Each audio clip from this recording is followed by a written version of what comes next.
Hi, so now we're going to make some Zwetschgendatschi dough. And if you've watched previous episodes, like the brioche episode, you'll have been familiarized with this type of enriched dough, which has milk and eggs and fat in it. Unlike the brioche dough, it doesn't have as much fat. So you can play with the temperature a little. Things can be room temperature and it won't split. And first of all, Zwetschgendatschi is plum cake. And when I grew up, we ate it when we went to Bavaria to my mom's home and my family. We would go to the pastry shop and get this kind, the yeasted version. But we also, when we were at home, we made a different version where it had more of a cookie crust, so which was a little faster, just as tasty. But this makes me think of my mother either way, whether it's yeasted or cookie-ish, it's all good. So the first thing I added to my mixing bowl was 150 milliliters of whole milk. Make sure it's whole milk. And to that I'm going to add my sugar, which is 50 grams. And to that, again, I'm going to add the zest of 1 lemon. That goes in there. And then my eggs will go in here as well. So it's 1 whole egg and 1 yolk. In you go. And I always add the wet ingredients first to any kind of residential home mixer because you know that that equipment doesn't actually touch the sides and the bottom. So if you leave that flour in first and then put in the liquids, it's going to be going like this. And then it's going to be looking lovely on top, but there's going to be this flour sitting in the bottom going, what? What's going on? It wants to be mixed in, and it's not. So make sure liquids in first. And very German thing, vanilla, but almond extract. My grandmother actually used something called arak, which is a Turkish liqueur that is used a lot in German baking, and it has an anise flavor, also very German. But I actually prefer the almond flavor in this. And before I add my dry ingredients, I'm going to whisk on up, just to break up the eggs, because I don't want the flour to hit this and then just to have these chunks of egg yolk hanging around and not incorporating. So I whisk first. I'm going to grab some salt over here. Ignore me. So adding salt to here. And then I'm going to mix up my flour, 3 cups or 360 grams. And then to the flour, I'm going to add my yeast. It's an instant yeast. This specifically is an osmotolerant yeast. That just means it was built to withstand doughs like this that have fat and sugar in them. Because if you just used a regular instant yeast, it will work, but it has to do a little more work, and it isn't as protected.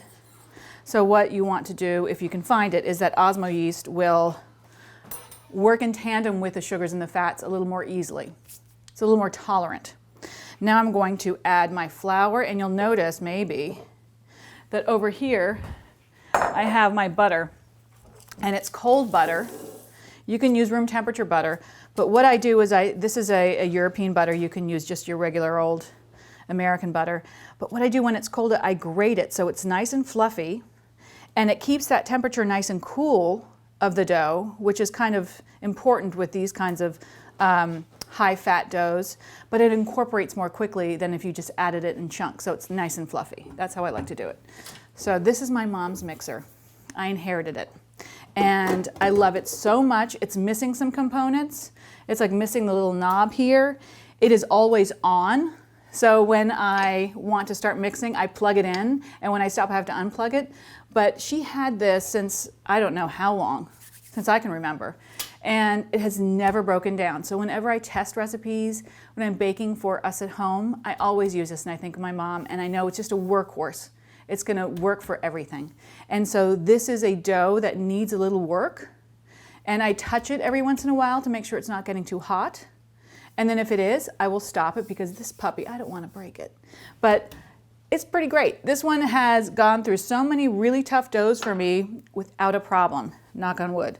So I'm gonna start it up now on low. Let's make sure it's on low. There we go. Plugging it in. Come on, little guy, and watch it go. You'll tell me if it's going too fast, won't you? There we go. So I'm going to let this run until the dough comes together. and starts producing some gluten structure.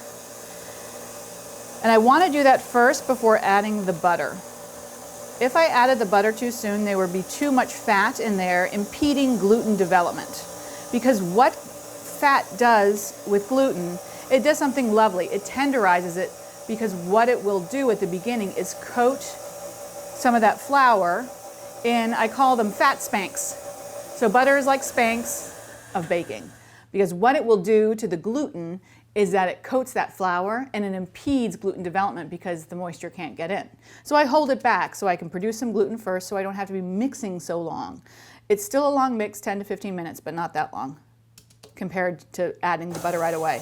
So want this to come together into a mass. I don't want to see any dry bits down here.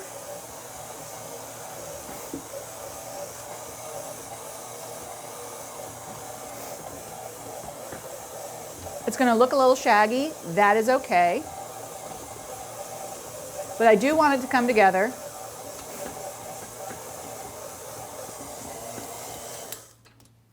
Let's turn this off. Unplug. So let's take a look at this. You can see it's still very shaggy. Still very underdeveloped. As it is crawling up the hook, it's not developing any gluten here because it's just hanging on for the ride.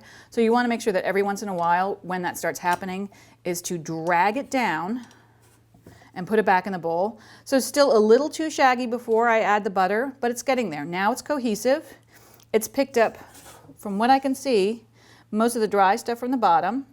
So let's mix this for like a minute more, and then we can start adding the butter. Once I add the butter, it's going to mix for about 10 to 15 minutes. And this is where people get these things wrong, that when they're making an enriched dough, they get tired of mixing it for so long. And what you'll see on the surface of the baked good, it looks ruddy, it doesn't look smooth. And it's also not as lofty and as tender as it should be. So this does make a difference, this mixing does. And I know it's frustrating because it takes a lot of time and it takes a lot of work, right? Your poor machine is like going, "Arr."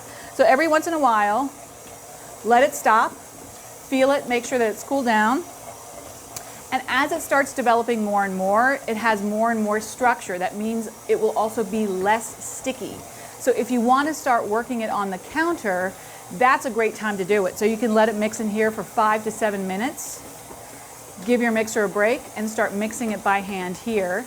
And the best way to do that is not to add a lot of extra flour, but to use a bowl scraper to scrape up the dough instead of having flour there to keep it from sticking. And that's the perfect way to mix on a surface. So let's look at this again. It's a little smoother, not completely smooth, but smooth enough, I think, at this point. Still, you see it's shaggy. Gonna grab that down. Let that fall into the mixer. Get in there, bud. And I'm gonna add my first plop of butter. And you can see why I like doing this so much, because I add this in 4 portions. And when I add it in, you can see how nice and aerated it already is. So when it starts incorporating, it does it rather quickly. And then I can just step back, set it, and forget it. A little faster. So that's my first addition of butter. Before I add my next one, I'm going to wait for it to disappear. And if it's riding the hook, which it is, look at it. You see that butter right there? You don't want that there, so I'm going to push it back in. Get in there. Ha-ha!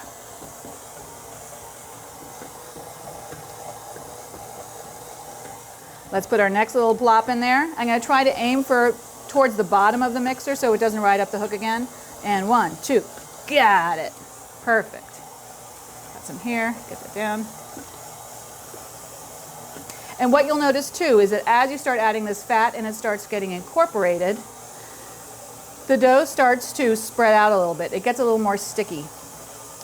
And to me, that's actually a good thing because it is a good visual indicator of the dough not being ready.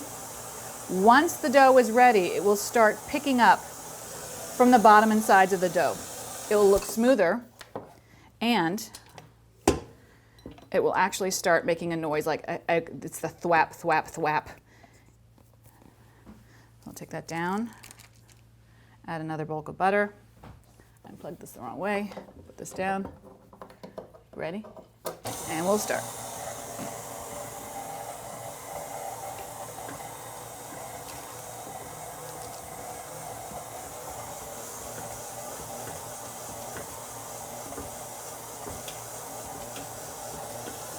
That's my fourth and last addition of butter.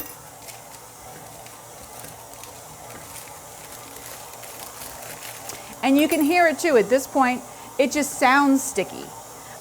One of the lovely things I love about baking is that they're usually indicators that are visual, but sometimes there are audible indicators. So in this case, the visual indicator is that it looks shaggy, it's sticking to the bottom of the bowl, it just looks kind of not so great.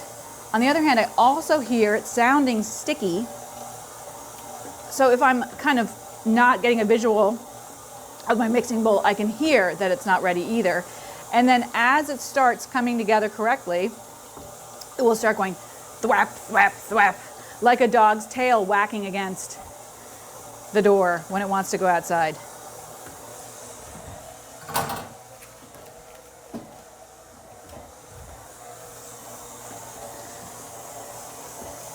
So now I'm just going to stop it for a second before I go for the long mix and make sure that it comes down off that hook. And then I will wash my hands. And you can smell the aroma of the almond, of the zest, of the vanilla, and it's just so lovely. You can already get a sense of how delicious this will be once it bakes up.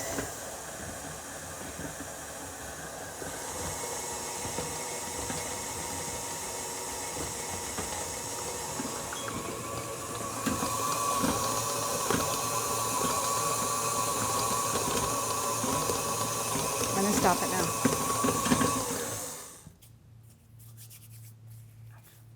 So now it's started to pull away from the bottom and the sides. It's still going to be a little sticky, but it's no longer sticking to my hands. Look how shiny it is. Elapsed time is 12 minutes since the butter was fully incorporated. It could take longer, it could be shorter, but look at how smooth that is. When it was still working its way around the dough hook, it was collecting everything from the bottom and sides of the bowl. So there was nothing sticking to the bottom anymore, even though it's still a very loose dough. As I pick it up, I can see that there's strength, but it's not tearing. This is also important. So I'm going to cover this now and let it rest for about an hour. And then we'll be able to continue making our Zwetschgendatschi.